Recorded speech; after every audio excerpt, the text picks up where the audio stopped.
Segment 3 coming down in 3, 2, 1.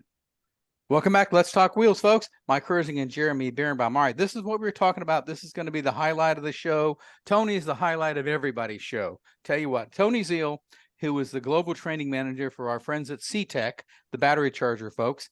We've got him back on again. They have a new product called CS Free, and it is awesome because we've had so many problems with people jump starting these newer cars. So Tony, let's get right to it. Talk to us about the problems that people have when they jump start their cars. Thanks for having me on, Mike and Jeremy. Jump starting vehicles always has been a problem in recent years. I say always has been a problem in recent years, but not so much so on vehicles 20 years old, something like that. And the reason for problems existing nowadays is the fact that the vehicle electronics are so sensitive. You've got sensors, ECUs, small computers on board that are very sensitive to high voltage. And by high voltage, we're probably looking in a threshold of about 16 volts. Mm-hmm. So when you actually jump start a vehicle, you're usually in a rush. It's never a good time to have a vehicle that won't start. So when you boost a vehicle like that, you just want to disconnect the leads, slam the hood down, jump in, get to work, get to your appointment, whatever. What happens is you break the connection. You have a phenomenon called load dump, okay? Which means that you induce high voltage, high current in the jumper cables. Mm-hmm. You disconnect a jumper cable, you've got a lot of current flowing through there.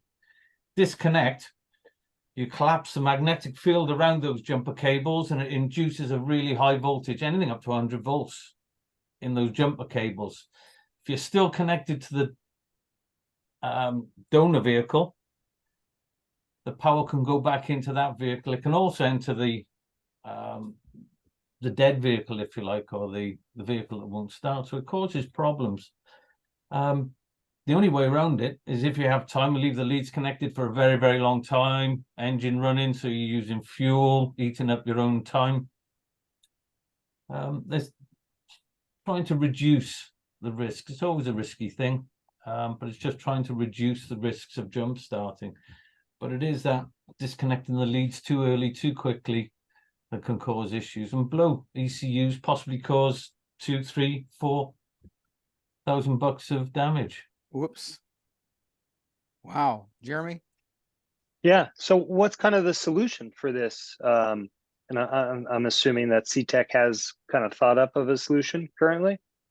Yeah, well, a few years back, we did a big survey of a customer base and beyond. We went out on social media asking if people would take part in interviews, and we had received an awful lot of feedback from that. We've used that to develop new product, and this is one of the new products that's come out from it. And what we've ended up with is basically a Swiss Army knife of battery chargers.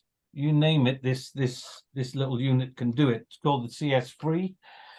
It has an internal lithium battery. So what we can do is we can connect up the leads one side on the output side, connect it to a dead battery, and we can leave it for up to 15 minutes.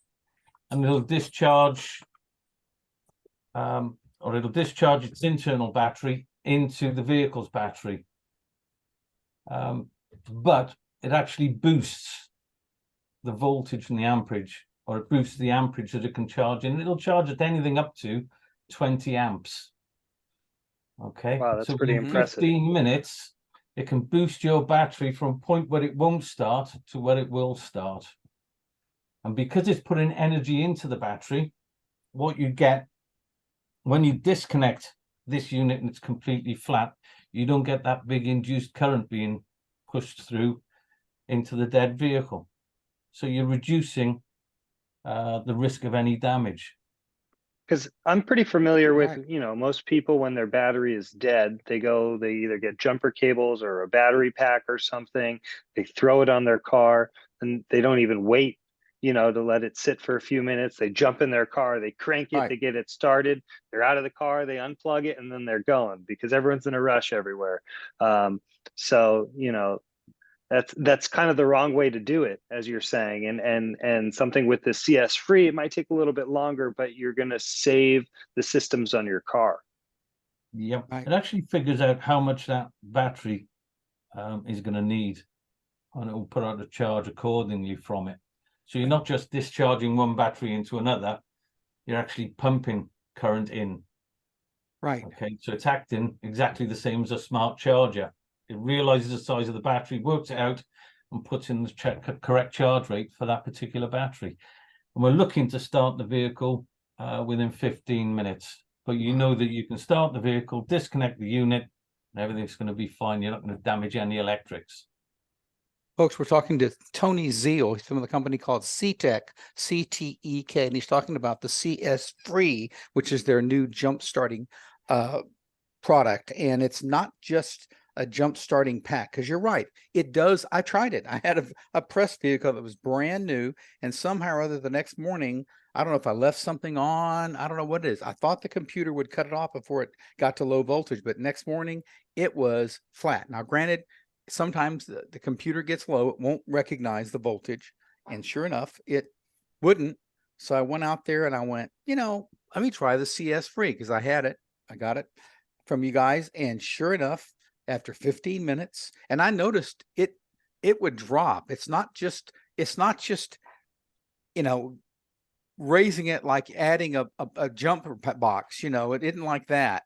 It actually forced voltage into the battery, which is what you're saying. It's not just a jumper box, setting up a jumper box to it. It actually does it quicker than that. It figures out the size of the battery, what it needs, and it shoves the charge in there, and it does it without damaging anything. And that's the smart thing. I would think anybody from AAA or any of those kind of people would want to carry this just for liability's sake, so they don't damage anything. That's the whole point. Somebody comes out and jump starts you, they're going to could possibly damage their vehicle and yours. As soon as they put those cables on, when they go to take them off, there's your voltage surge, there's your spark. When they go to put them on anywhere, it can damage both vehicles, is what you're saying. That's expensive, Tony. Yep. I just want to clarify, people will probably think of this as that's just a jump starter, a jump pack. It's not. It's an adaptive booster. We call it adaptive boosting because there's actually an algorithm inside that can work out the size of the battery and how long it's going to, or how much charge it can actually take. So it's a little bit more than your standard jump pack that AAA might come out with, or your local workshop might come out with. Mm-hmm. This will actually work out what's required, and it'll give it what's required to get it started within the 15 minutes. But not only that, if you plug something in, you have an input and an output. If you connect this to your outlet at home and connect it to the battery on the other side, it acts as a standard CTEK charger.